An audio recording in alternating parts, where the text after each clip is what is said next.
Здравствуйте, смотрите в сегодняшнем выпуске. Генассамблея ООН приняла резолюцию о постоянном нейтралитете Туркменистана. В Туркменистане в рамках всенародной акции высадили более 632 тысяч деревьев. Глава РФ поздравил президента Туркменистана с праздником Новруз и другие новости.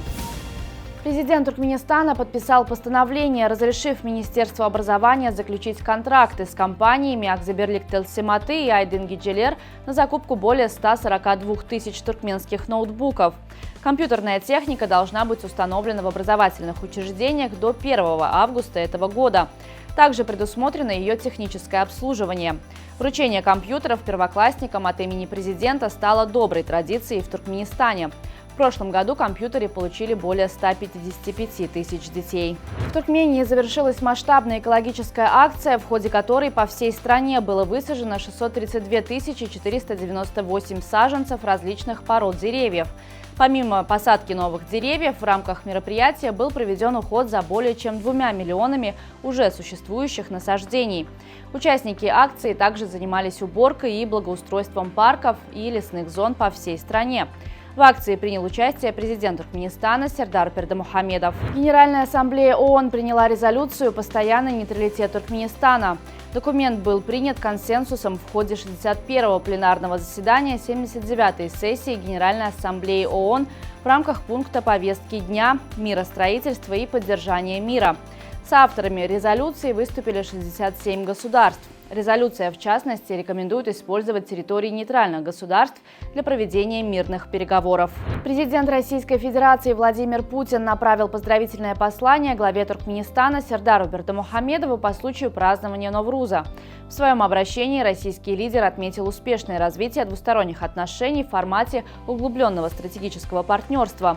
Путин выразил уверенность, что совместными усилиями страны продолжат наращивать взаимовыгодное сотрудничество на благо народов обеих стран, а также для укрепления безопасности и стабильности в Центральной Азии и Каспийском регионе.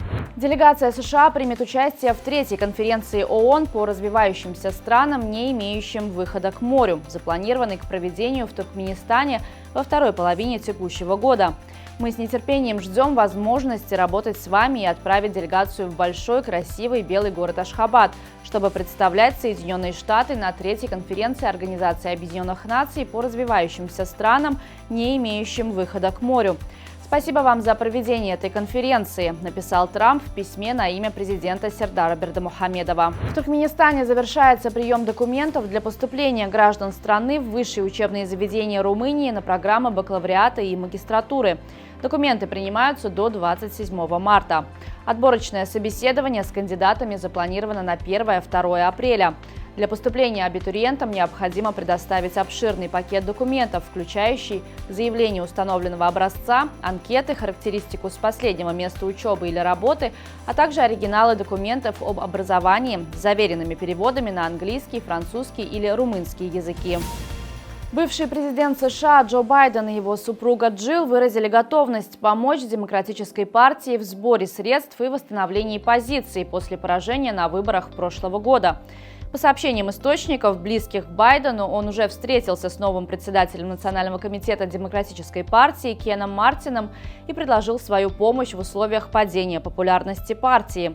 Согласно последнему опросу NBC News, рейтинг одобрения демократов упал до рекордно низкой отметки. Всего 27% зарегистрированных избирателей положительно относятся к партии. Долгожданный сезон цветения сакуры официально начался в Японии. Первые распустившиеся бутоны уже появились в префектурах Коти и Кумамото, где зафиксировано раскрытие 5-6 цветков на деревьях, что знаменует старт традиционного ханами – церемония любования цветущими деревьями. В столице Японии цветение пока не началось. За его официальным стартом в Токио наблюдают по специальному дереву сорта Сомэй-Йосино, растущему на территории храма Ясукуни. По традиции, полное цветение наступает примерно через неделю после появления первых бутонов. Бригада арбитров из Катара рассудит матч первого тура отборочного турнира Кубка Азии 2027 года между сборными Туркменистана и китайского Тайбэя по футболу. Главным арбитром назначен Абдул-Хади Аль-Рувайли. Встреча между сборной Туркменистана и китайского Тайбэя пройдет 25 марта в Гаосюне. Игра начнется в 15:30 по ашхабадскому времени. В минувшие выходные в пустыне Каракумы состоялись захватывающие соревнования по ралли-рейду, приуроченные к празднованию национального праздника весны. Спортсмены боролись за Кубок Туркменистана на сложной трассе общей протяженностью 143 километра. По итогам соревнований победителем Кубка Туркменистана стал Максат Донатаров, выступавший на Nissan Petrol от Федерации автомобильного спорта Туркменистана. На сегодня это все. Желаю вам хорошего завершения дня. Увидимся завтра. И не забывайте, что Туркменпортал – ваш самый надежный источник новостей.